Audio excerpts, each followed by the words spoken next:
엊그제가 설날이었죠? 네, 어떻게 명절 잘 보내셨습니까? 해외에서 보내는 명절 어떠십니까? 네? 분위기가 안 나요? 그렇게 뭐 정겹거나 그렇진 않았을 테지만 그래도 한국과 오랜만에 통화도 하시고 하셨어요? 네, 그러셨을 거라고 생각합니다. 제가 고국과는 좀 떨어져 있지만 교회 안에서라도 가족 같은 따뜻함을 좀 느끼셨으면 좋겠다, 그런 마음이 듭니다. 우리 옆에 계신 분들하고 한번 인사하셨으면 좋겠습니다. 보지 못한 가족들을 대하는 마음을 담아서 이번엔 또 손도 좀 잡아주시고 등도 도닥여 주시면서 사랑합니다, 축복합니다. 우리 한국에 보지 못한 가족들을 생각하는 마음으로 같이 한번 인사하십시오.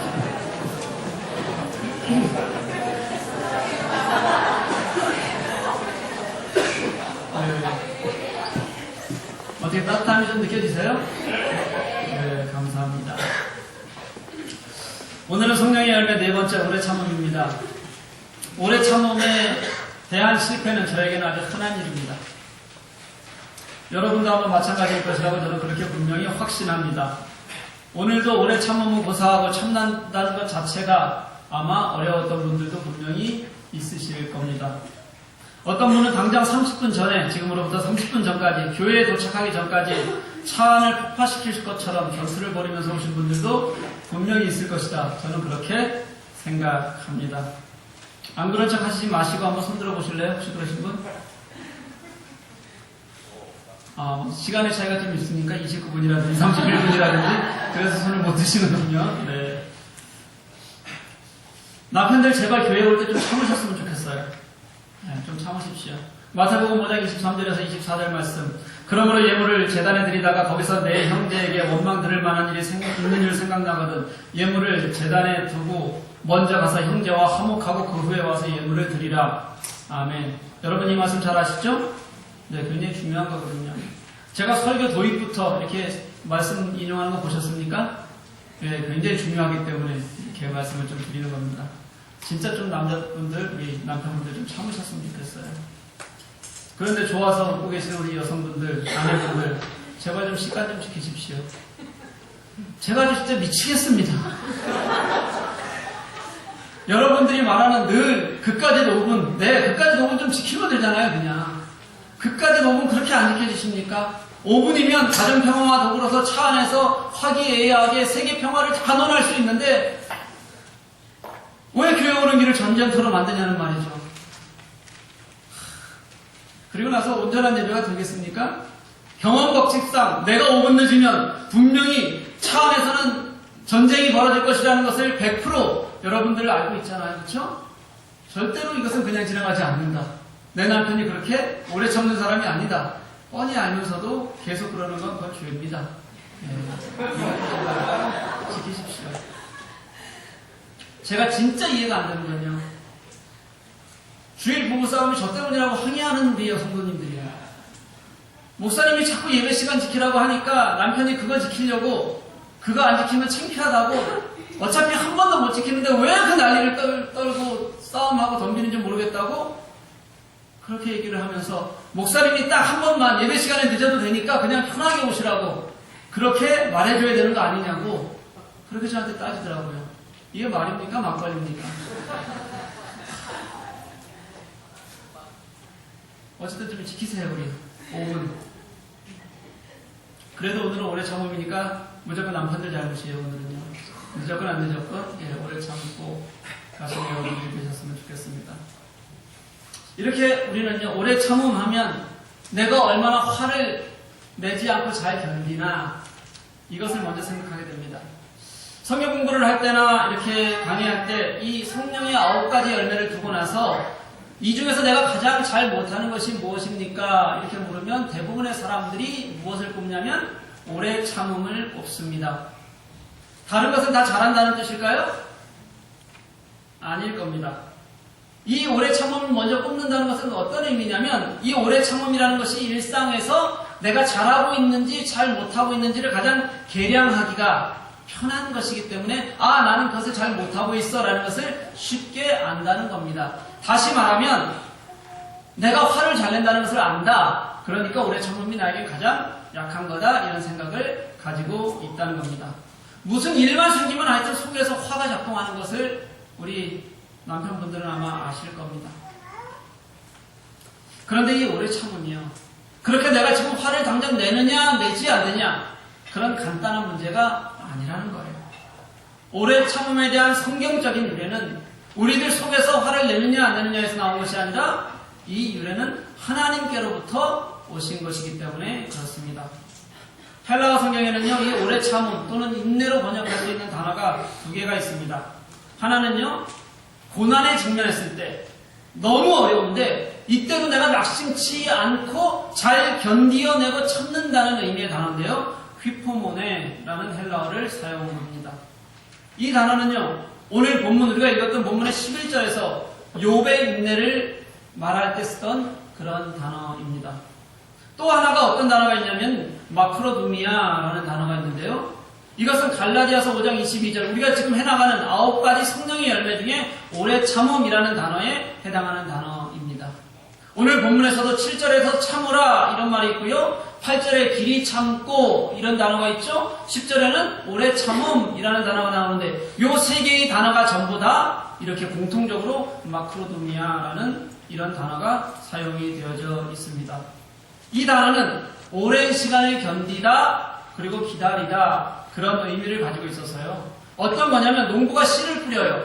씨를 뿌린 다음에 이것이 수확이 될 때까지를 기다리듯이 조급해하지 않고 그 시간은 분명히 온다는 것을 생각하고 천천히 기다리는 것, 이런 마음을 가진 단어가 이 마크로두미아라는 단어입니다. 저는 오늘 여러분과 이 두 번째인 오래 참음 마크로두미아에 대해서 한번 말씀을 나눠보려고 합니다. 우선 이 단어의 구성을 한번 보아야 될 것 같습니다. 이것은 두 개의 단어가 합쳐진 합성어입니다. 앞에 게 뭐냐면 마크로스고요, 뒤에 게 두모스입니다. 마크로스의 뜻은 뭐냐면 멀리 떨어져 있다 이런 뜻을 가지고 있고요, 두모스는 진노, 분노 이런 뜻을 가지고 있는 단어입니다. 이 둘이 합쳐지면 진노를 참는다 그리고 분노를 멀리한다 이런 뜻이 되는 거죠. 이 진노를 참는다, 분노를 멀리한다, 이게 누구에게서 나온 성품인 것 같아요? 예, 바로 하나님입니다. 그래서 구약에서는 하나님의 오래 참으심이라는 단어, 이 의미의 단어를 사용할 때 이것과 이 단어를 번역해서 헬라어로 사용할 때 바로 이 단어를 사용하게 된다는 겁니다.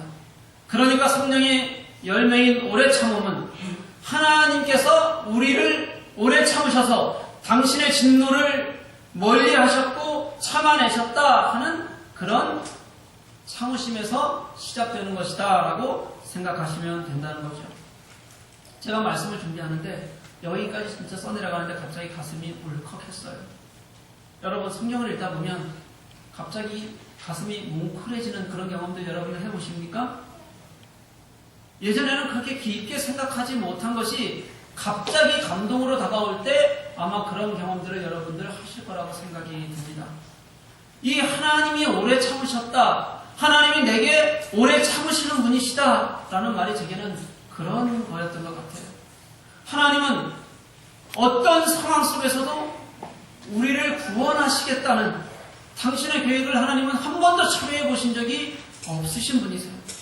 우리가 그렇게 죄악 속에 헤매고 어떤 죄악을 저지른다고 할지라도 하나님께서 우리의 구원 계획을 가지고 계신 것을 막지는 못했다는 거예요. 그런 죄악들까지도 오래 참으신 하나님께서 우리에게 자신을 보이신 사건이 바로 십자가 사건, 그 예수님의 죽으심입니다. 제가 구속사라는 말을 많이 쓰잖아요. 성경의 역사는 정말 하나님의 구속사입니다. 우리를 구원하시려는 하나님의 기록이 성경의 역사라는 거예요. 한번 생각해 보십시오. 한번 상상을 한번 여러분들 해보십시오. 정말 오래 참으시는 하나님께서 그저 안타깝게 보고 계시는 그런 그림이 있어요. 그 안타깝게 보고 계시는 대상이 바로 우리들이라는 겁니다. 너무 안타까워서 그 아픔을 드러내시면서요, 수많은 선지자들을 보내서 우리들에게 돌아오라고 외치시고 우리가 돌아오기를 계속해서 기다리시고 참고 참으시는 거예요.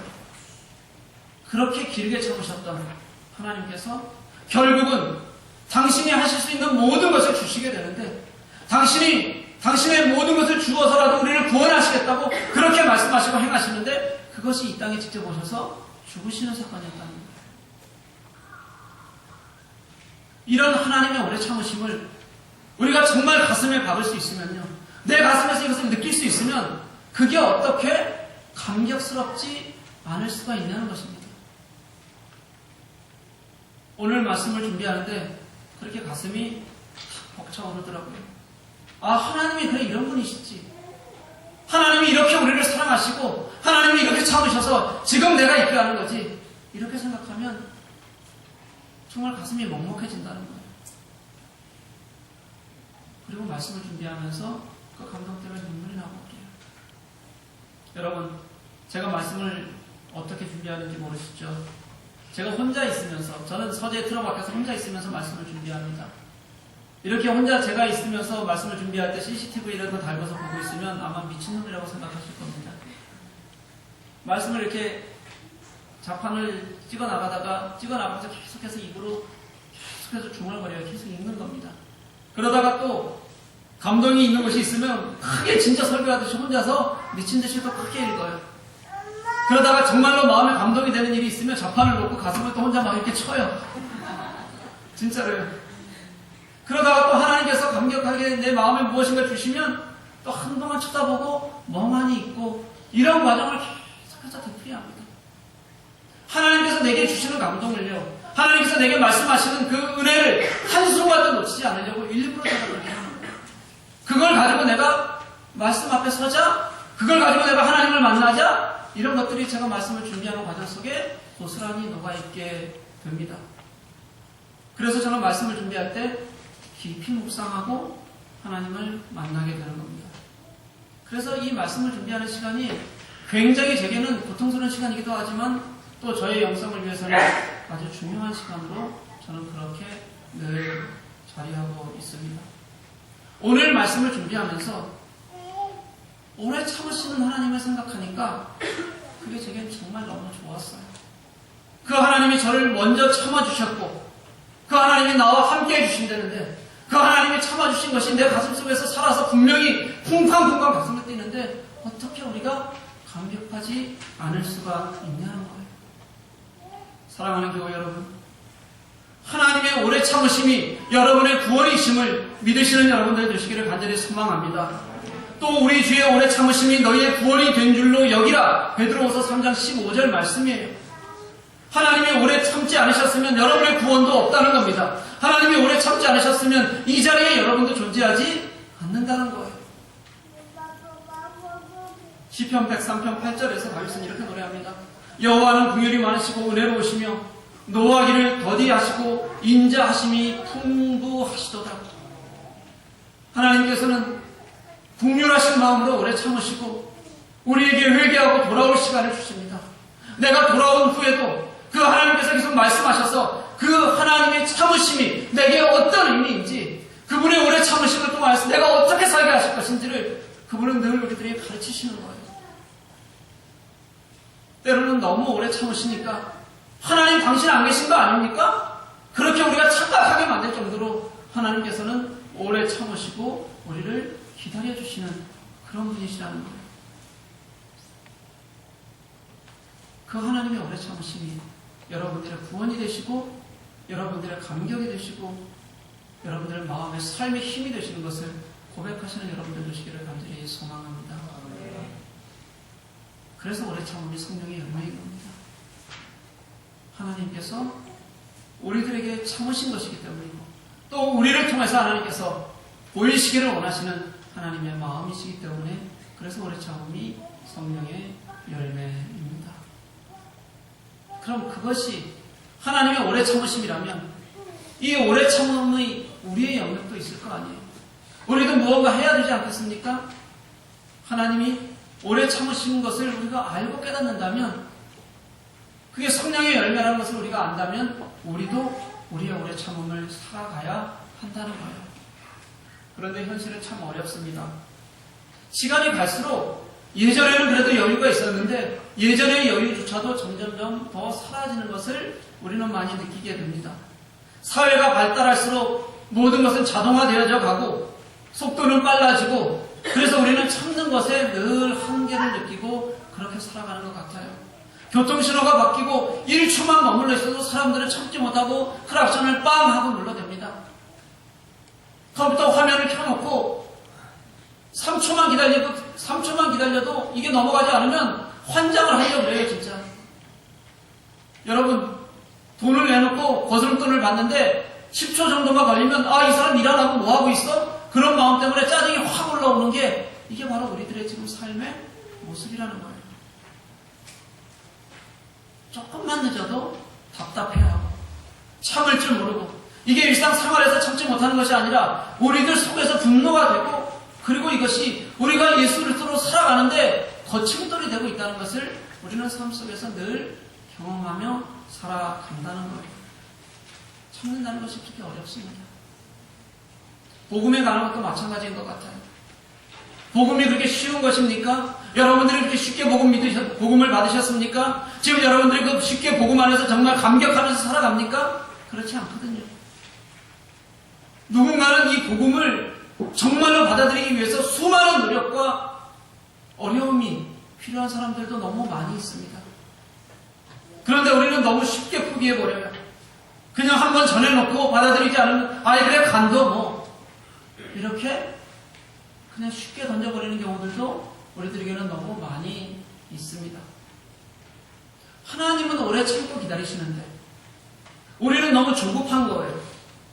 하나님은 끝까지 참으시고 자신을 들이시는데 우리는 나의 것 때문에 그냥 분노가 올라오는 것을 참지를 못하고 그렇게 살아간다는 거예요. 욱하는 건 정말 잘하는데 참을 줄을 모르는 시대를 우리는 살아가고 있다는 생각이 듭니다. 그래도 여러분 참아야 합니다. 왜요? 성령의 열매니까요. 하나님께서 우리들에게 맺으라고 말씀하시는 거니까요.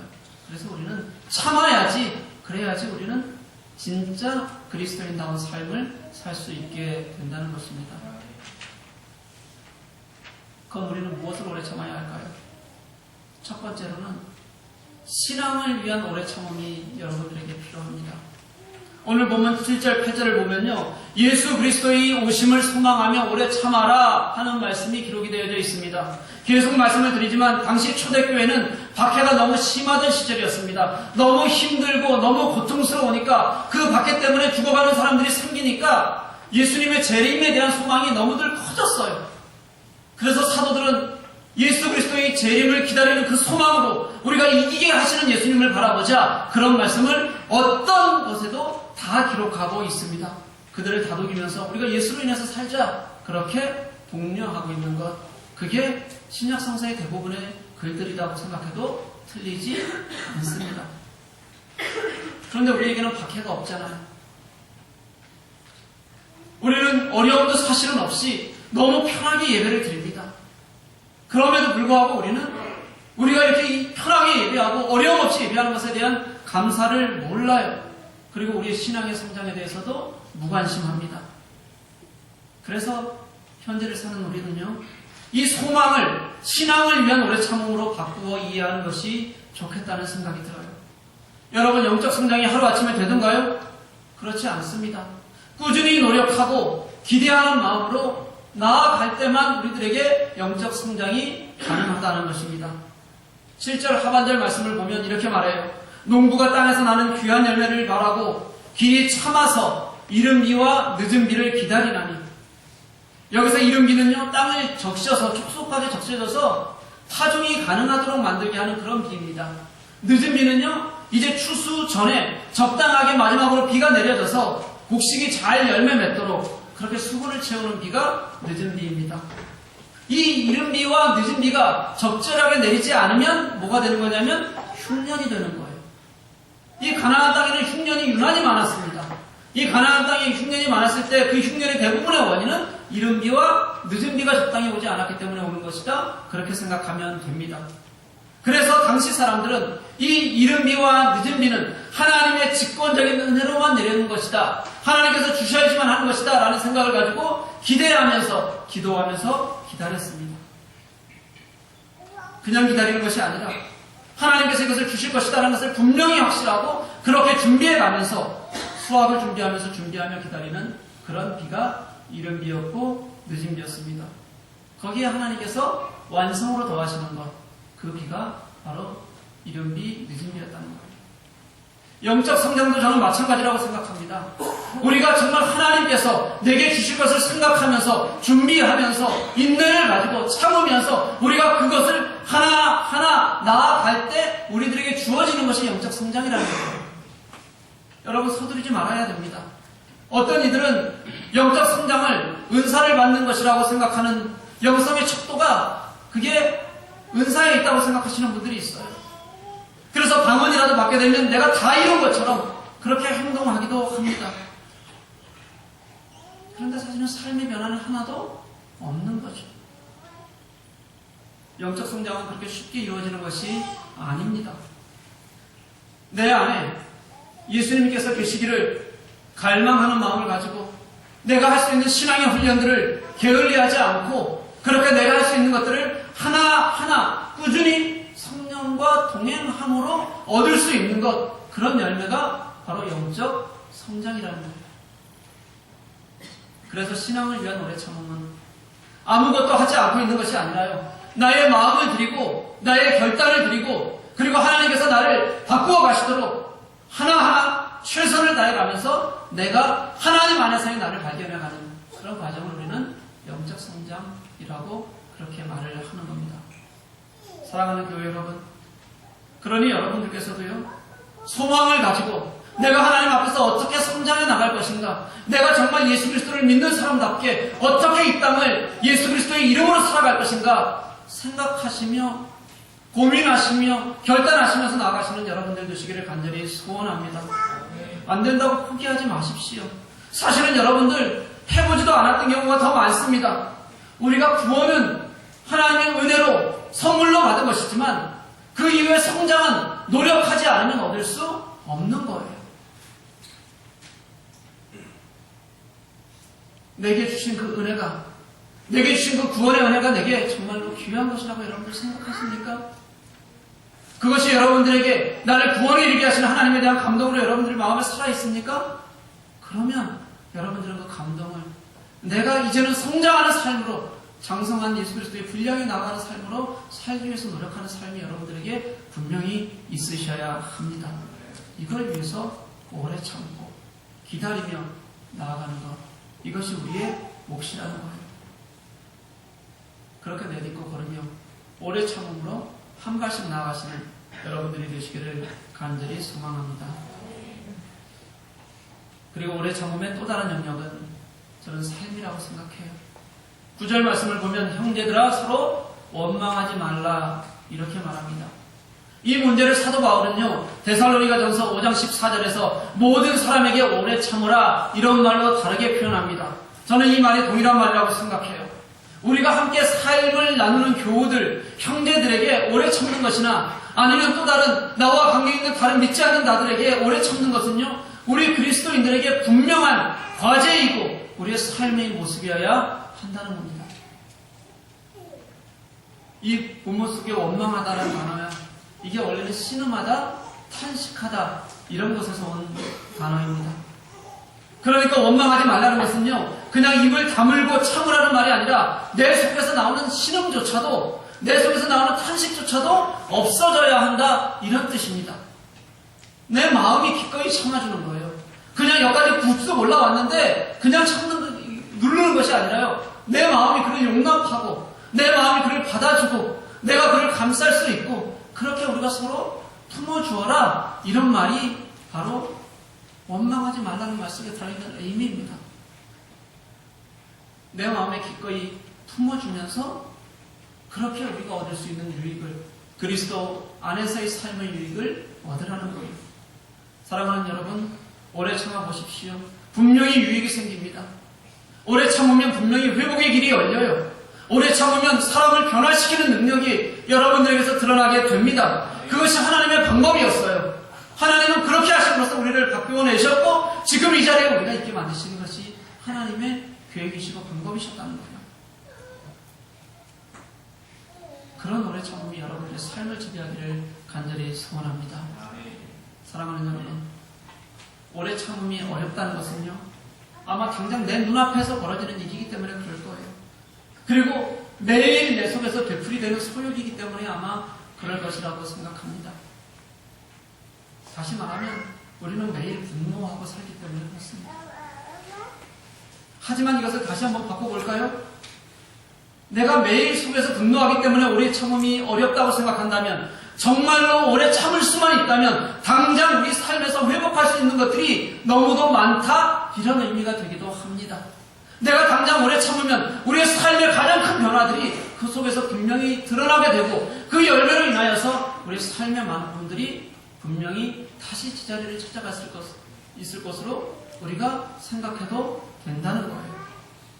오래 참음은 어려운 것이지만 내 속에 있는 성령의 서력으로 말미암아 우리가 오래 참을 수 있으면, 이기면 그 열매의 과실도 쉽게 얻을 수 있는 것임을 여러분들 삶 속에서 경험할 수 있었으면 좋겠어요. 사랑하는 교회 여러분, 오래 참음은요, 정적인 감정에 그치는 것이 절대로 아닙니다. 하나님께서 우리를 향하신 오래 참음이 그냥 감정이 아니라 자신의 모든 것을 기다리시는 것이었고, 그리고 자신의 모든 것을 주시는 것이었다면, 우리에게 있어서의 오래 참음은요, 그 오래 참음으로 말미암아서 우리의 삶이 분명히 변화되게 하는 성령의 열매로 말미암아서 우리가 예수 그리스도 안에 사는 사람이라는 것을 기억하게 하고 알게 하시는 하나님의 은혜가 분명히 있다는 거예요.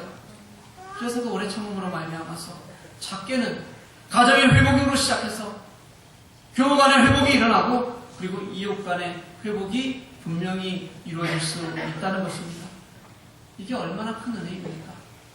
이게 얼마나 내가 그리스도인으로 살아가면서 우리들이 추구하고 나아가야 할 그런 방향입니까? 하나님이 오래 참으심으로 여러분들에게 주신 그 마음을 여러분들 가슴에 깨닫고 함께 느껴가시는 그런 귀한 주님의 자녀들이 되시기를 간절히 소망합니다. 그렇게 하나님의 오래 참으심으로써 우리의 삶을 살아가다 보면 여러분, 내 주위가 주님이 원하시는, 하나님께서 사용하시는 그런 놀라운 은혜의 자리가 되어 있는 것을 여러분들이 분명히 발견할 수 있을 겁니다. 그런 삶의 적용을 우리 삶 속에서 함께 살아가시는 귀한 주님의 자녀들이 되시기를 간절히 축복합니다. 우리 함께 찬양하십시다.